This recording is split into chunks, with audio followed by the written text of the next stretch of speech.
For most people, COP refers to uniformed civil servants that look after security in the streets. The COP, as in Conference of Parties, also looks after security, in this case the climate security of the human ecosystem. COP is the supreme governing body of an international treaty called the United Nations Framework Convention on Climate Change, commonly referred to as the UNFCCC. COP28 will start in 2 days in Dubai and will run until the 12th of December under the leadership of Sheikh Sultan Al Jaber. Looking at what has happened, even since the much praised COP21, remember the Paris increased ambition, but do not remember a Paris increased action plan, one wonders how a process that started out with such good intentions nearly half a century ago still has not delivered on what it set out to do. The process almost seems like New Year's resolutions that are usually forgotten before the end of January. As this dashboard shows, planet Earth, or more precisely several framework conditions of the human ecosystem, have problems that are exponentially getting worse.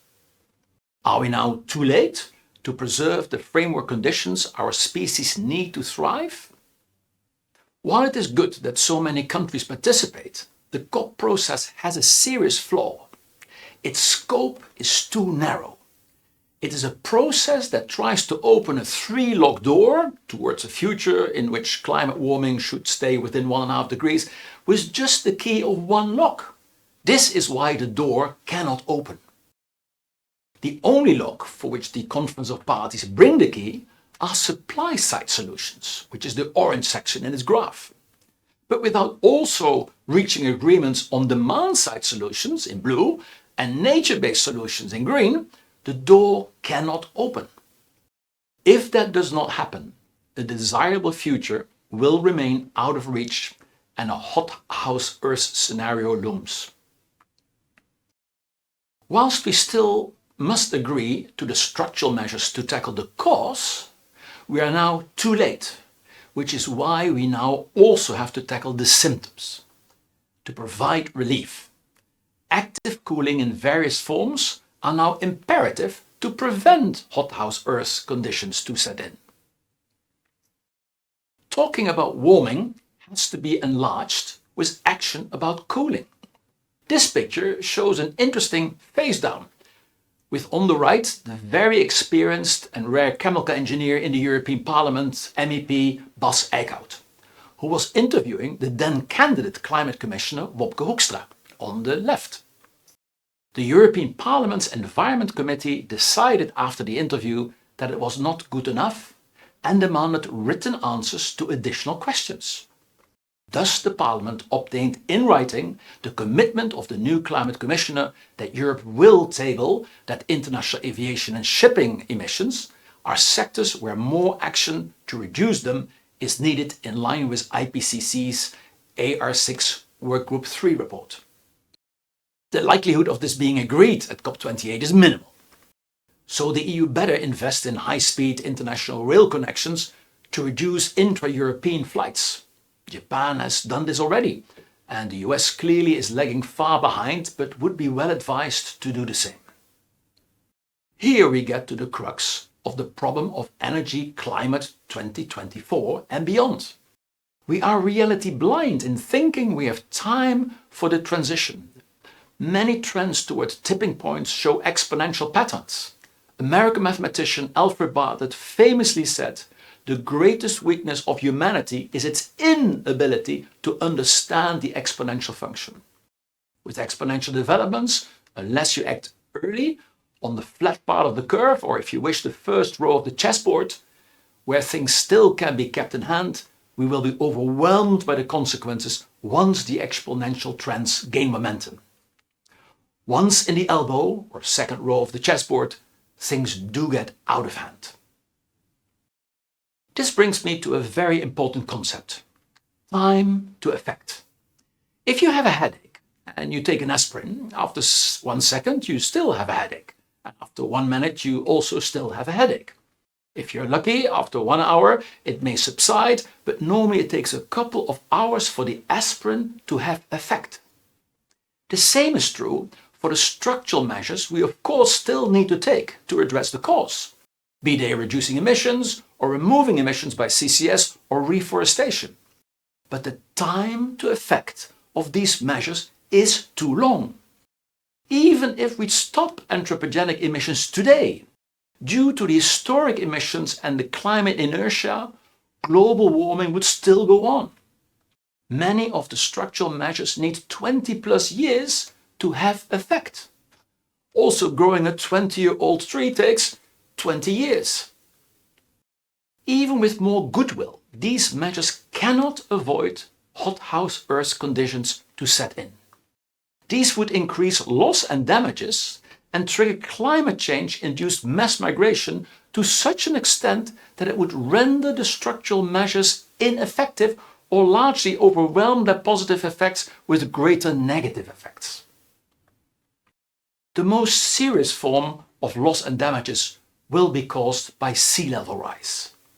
What energy is to mitigation is water to adaptation, including protecting ourselves from sea level rise.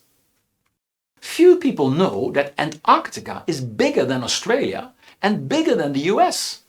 Its surface is 1/35 of the current ocean surface. This means that for every 35 meters of ice that melts in Antarctica, oceans worldwide will rise with 1 meter. Even fewer people know that with an average height of 2,000 meters and peaks of 4.5 kilometers, it also is the highest continent on Earth. Antarctica contains 25 million cubic kilometers of frozen water stacked up like a gigantic tower of ice. If all that ice melts, sea level rise will be more than 70 meters. The Greenland Glacier alone is good for 7 meters sea level rise. Fortunately, big ice masses melt slowly. But once the melting gains momentum, it accelerates and becomes unstoppable. We still have a small window of opportunity to slow down this process and to keep the Arctic in the Arctics a little longer. To buy time for the complex interconnected transitions that will be needed to remain within capacity. Eventually, through the communicating vessel principle, the world's coast, where the last 200 years billions of citizens and trillions of capital assets have been situated, are now at risk. Not overnight, but moving them higher up will not happen overnight either. It may take the larger part of a century, during which even more resources and energy will be required to first build an equivalent capacity infrastructure to move to, whilst trying to rescue as much as possible for reuse from the existing coastal infrastructures. Already today, we should accelerate non-regrets and surely stop sure regrets. We must think systemically and adjust our plans to be less reality blind.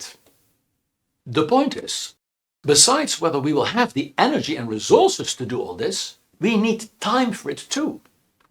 Time we will not have if hothouse Earth conditions would set in to aggravate our predicament and reduce our ability to respond to these challenges. Only with active cooling can we avoid hothouse Earth conditions to set in. With a number of decades of active cooling, we can peak shave the heat overshoot effects to give the required time to have effect to the structural measures we still must take, for them to tackle the cause. Just like a headache and migraine medication vary from homeopathic with pharmaceutical to even surgical interventions, active cooling too has a range of interventions. Do you actually know what the difference is between black, grey and white clouds? The color of clouds is not determined by the quantity of water, but by the size of the droplets in the cloud. If the quantity of water is distributed over fewer big droplets, the clouds look dark, and let the droplets fall as rain. The same amount of water distributed over more but smaller droplets made the clouds grey and less chance of precipitation. If distributed as even more, and even smaller droplets, the clouds become white and there will be no precipitation. If the water is distributed in even thinner humidity, we see a blue sky, until an airplane passes through it and the humidity forms small droplets around the exhaust nuclei to form the condensation trails. Already in the 1970s, scientists found ways to influence this with biomimicry methods that imitate the effect of a storm at sea. By nebulizing seawater underneath big black cloud systems, the salt particles rise and split the big droplets in more smaller droplets, thus changing the color of the clouds from dark to light, thus also increasing its reflectiveness and thereby contributing to cooling. If we act this decade, we can achieve up to 1 degree cooling with large-scale biomimicry for whitening or brightening of dark clouds to increase their reflectiveness or albedo. This is why in warm climate, houses and cars often are painted white. If we will not act this decade, the situation will get more severe. And consequently, more severe methods of cooling may be required as well. Even ones that may have unintended side effects or longer persistency periods than the very localized and time-bound method of, for example, marine cloud brightening or MCB. Is this not geoengineering? Ask many people. The severer forms of active cooling are. But have we not been engaging in geoengineering for the last 2 centuries? Bringing up billions of tons of stored hydrocarbons in the form of coal, oil and gas from underneath the subsoil geology and putting it up into the atmosphere? This will remain the biggest geoengineering project ever undertaken on this planet. Ah yes, they respond, but that was not the intention. That may be true, but does that make a difference? The benign local biomimicry methods of cooling are definitely not geoengineering. At best they are cloud engineering. But if done like a mosaic of projects all over the world that are switched on and off when effective and taking into account local needs, the intended overall effect indeed is global cooling to avoid the disastrous hothouse Earth conditions to set in. A service that can preserve the framework conditions of the ecosystem that our species now needs more than ever before. Clearly, it cannot wait until COP100. If active cooling will not be rolled out at scale, the framework conditions for the ecosystem for our species will have expired on large part of the planet. Whilst that is no issue for the planet, which is now many framework condition regimes, it is an issue for currently living species that belong to the Holocene.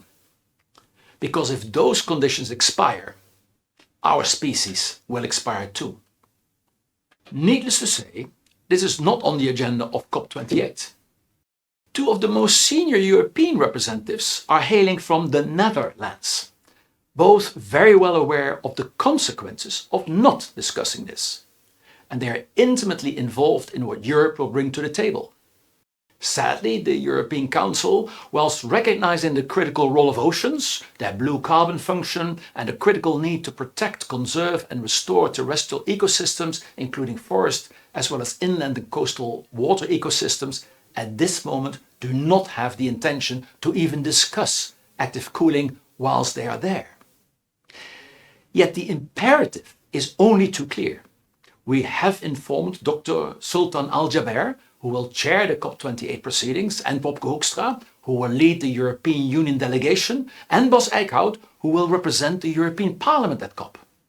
If they will not find a way to at least begin discussing active cooling topic at COP28, that will become the greatest regret of their lives.